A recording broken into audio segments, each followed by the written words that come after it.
I get it Yeah. for sure.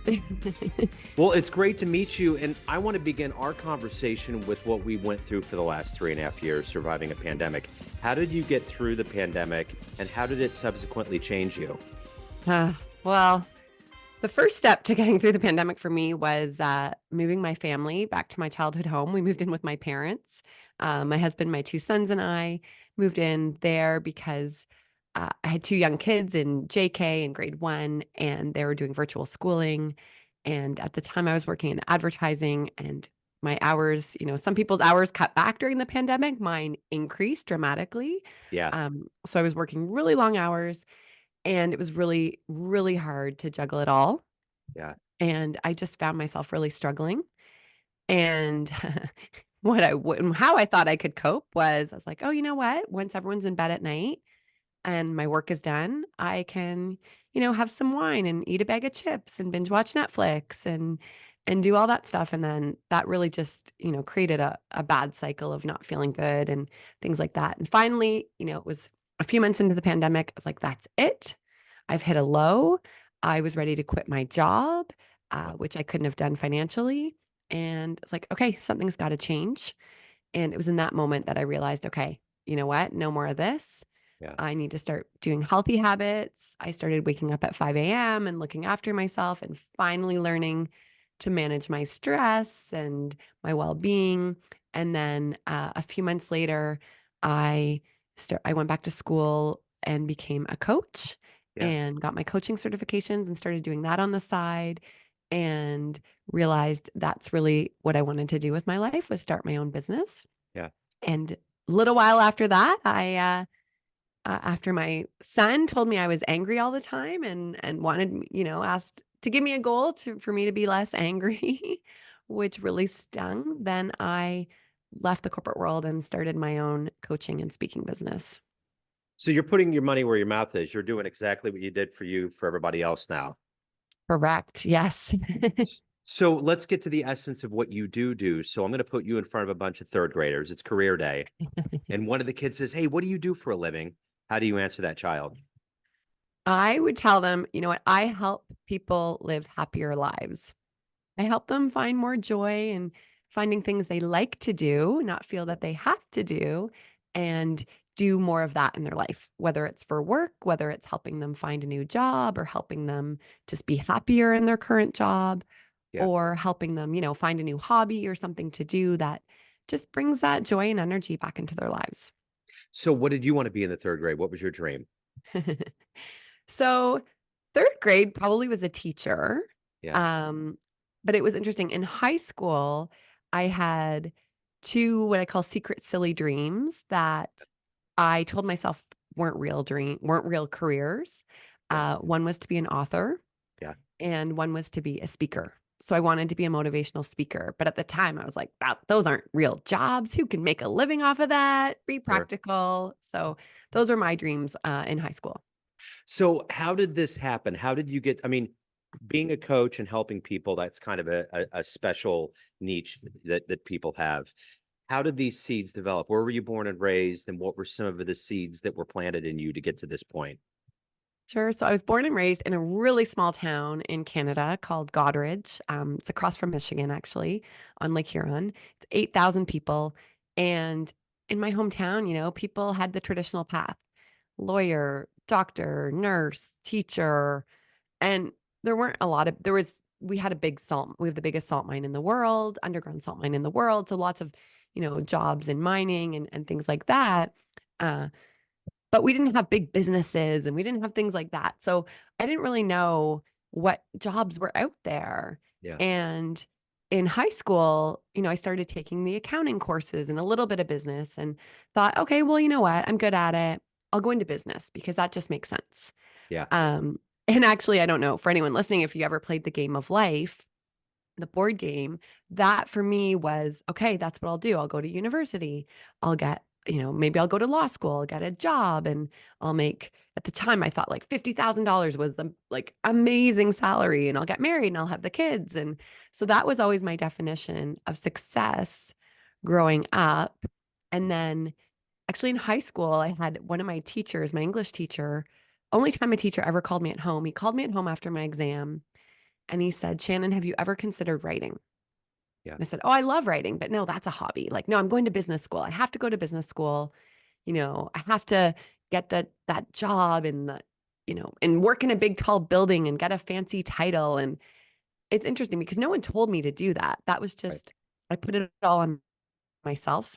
And that's just the path I thought I had to do. Yeah. And that was the path I led. And I had I had great times. I actually lived in Peru and South America for 2 years, Yeah. studying and working, and came back and I worked for a big bank in Canada and their international banking division.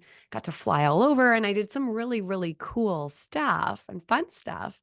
But I realized when my job was more entrepreneurial, that's when I thrived Yeah. and that's what I loved. Yeah. Um, but it took me, until my late 30s for me to finally give myself permission to ask, okay, Shannon, like, what do you really want to do in your life? What lights you up? Mhm. Because although I enjoyed my career, it wasn't necessarily, what I dreamt that I would be when I grew up. Yeah. And with each milestone I hit, with each title increase or with each new salary band I achieved, the success, was great, but the happiness was fleeting. It was like, great, I got there. Now what? What's next? And so I wanted something that was more fulfilling and something that I had always enjoyed throughout my youth and especially in the corporate world was mentoring and fostering people and helping them see what they can do, their strengths, helping them build their confidence, helping them chase their dreams. I love helping people chase their dreams or go after big goals and overcome their fears. So I realized, what, that's something that I can start to make a living doing, and really just helping other people overcome their struggles. And I think that's interesting about just like career day when we talk to kids about that.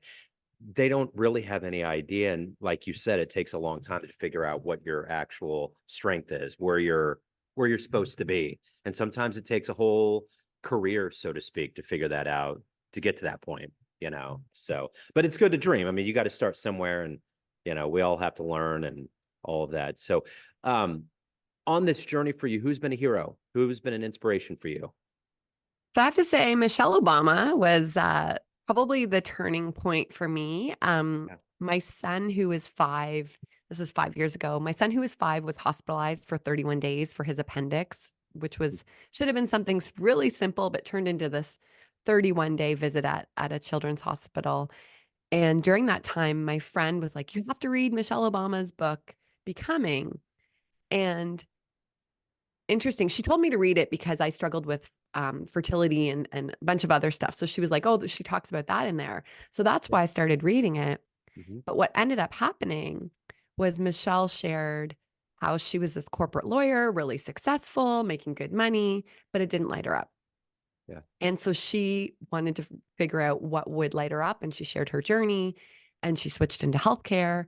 And it sounds so silly now saying it out loud, but at the time I was like, oh, I can switch careers. I don't Yeah. have to stay in banking forever. Yeah. And it gave me that permission to go ahead and say, okay, I want to do something different.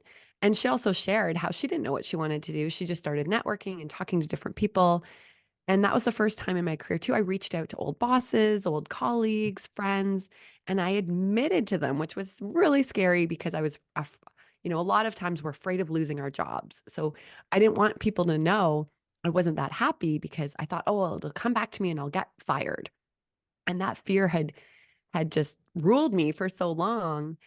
That just gave me the inspiration and the motivation to start going and reaching out to people. And the support I received was amazing. And just everyone would connecting me with somebody else. And Yeah. it was incredible. Once I could get past that fear and just go out and admit I wanted to try something new, it was really amazing to see what can happen with the network. I think that's the bottom line with anything, though. Once you get to that point where you're going to do it no matter what, no matter what the outcome is going to be, you just have to do it. And that's kind of, I mean, whether it's moving or going into another career, it's kind of a part of that whole process. So you might have already answered this, but if you can meet anybody alive on the planet right now and spend some time with them, who would it be?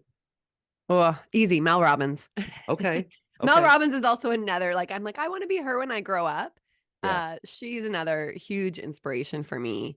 Yeah. And just her books, her podcast, her coaching, and everything she does. I really, really admire her. So, what is that inspiration, that motivation for you every day to get up, to do what you do, to help people, and to evolve yourself? What is that for you?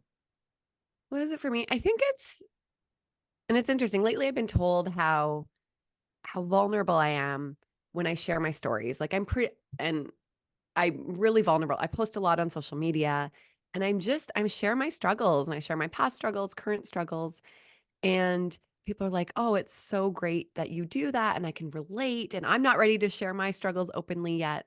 But just knowing like if I can help one person Mhm. in a day with a story, or they at least they know they're not alone, they can relate.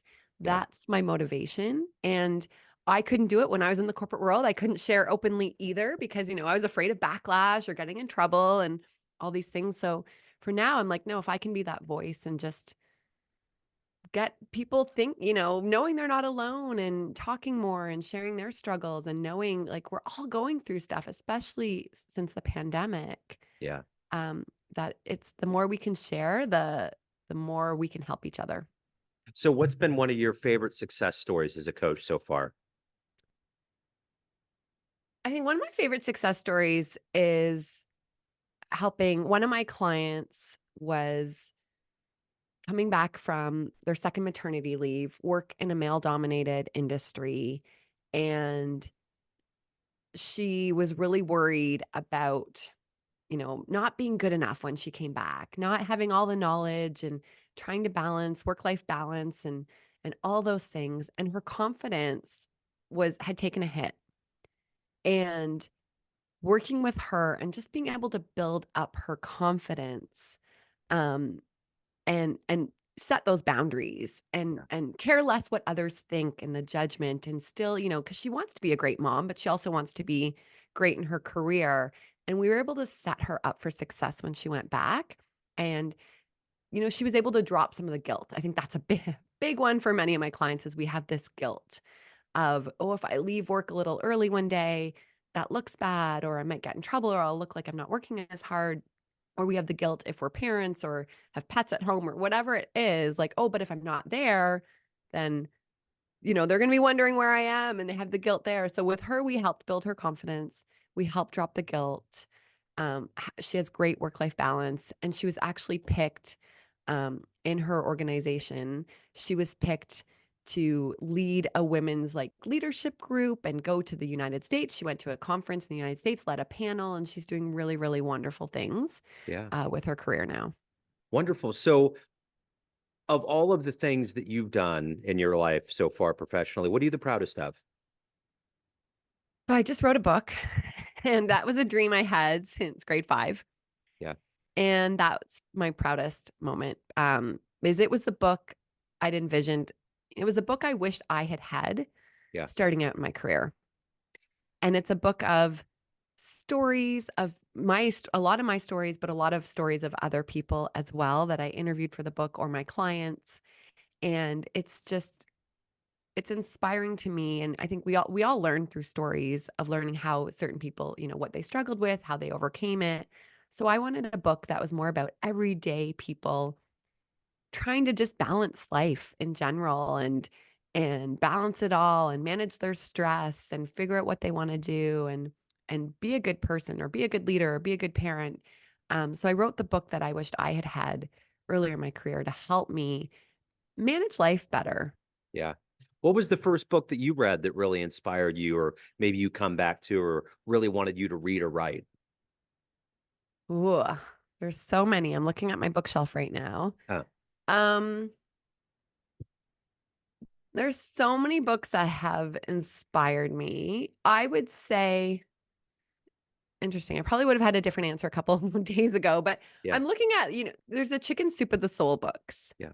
And they've been around for ages, and Yeah. for me, I have all different ones, and it was the real life stories. That's what I love. I love memoirs, I love biographies. I love reading people's stories, and just what they went through and how they handled it and how they came out the other side, or even if they didn't, like the struggles. they Yeah. had. So what's the best advice you've ever gotten? Care less about what others think of you. Yeah. Probably the hardest thing to do, Yeah. especially, with social media and everything now. It's really hard. There's a lot of, people who are judging and commenting and things like that. But I think, yeah, the more you can be you and just do what feels good to you, what lights you up, and forget about what other people think, the happier we truly will feel. Yeah. It's inside of us, not external factors that really bring us happiness. So let's say you have a dream tonight. You run into a 20-year-old version of yourself, and you could give that young version a piece of advice based on the wisdom you've gained so far. What advice would you give that young version of you?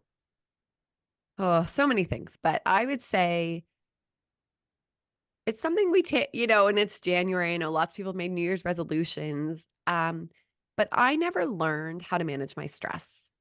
I never really exercised or ate healthy until my late 30s. And Yeah. I would say, we talk about these things. We all know those things are important, but they really can make a difference in how much energy you have and how you handle tough situations.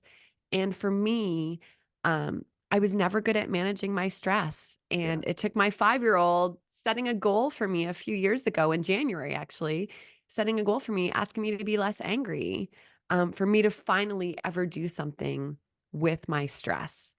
And I think that's, it's simple, but it is. It's the exercising, it's the eating healthy, getting a good night's sleep. They're what all babies need, right? Yeah. That's for their good moods. And we're the same way. We're wired the same way. And I think sometimes it's just we get busy and those are the first things to go. Yeah. But the more we can prioritize ourselves and our well-being, just the more energy we'll have. Yeah. So what do you like the best about living in Toronto? Well, I do live near the lake. I love Uh-huh. the lake. I live near the beach and the boardwalk. So walking along the boardwalk and the beach is beautiful and love that. Um, Also, the diversity. Toronto's a really diverse city, lots of different cultures and restaurants and food and just different events and everything. Yeah, it's a really great city to be in. Yeah. There was we met a baseball player, Nicky Lopez, about a year ago. My son's on the spectrum, and they had a day at the stadium, and we were asking him what his favorite city to go to is, and they always said that they're a little sluggish in Toronto because they love it so much. That's the place they love to go see. So I always remember that Amazing. about Toronto. Yeah. So Amazing. everyone out there has a perception of you, family, friends, clients, colleagues, but you run the show. What's your perception of you? Who do you think you are? Mhm. I think I am someone who, if I want something, I'm going to go after it. Yeah. I'm not going to let fear hold me back anymore. I've realized that when I'm my authentic self, when I show up as who I am, I feel happier. I do have more energy. Uh, I'm more confident. So for me, I'm living a life now where I am who I am. I'm going to show up as who I am.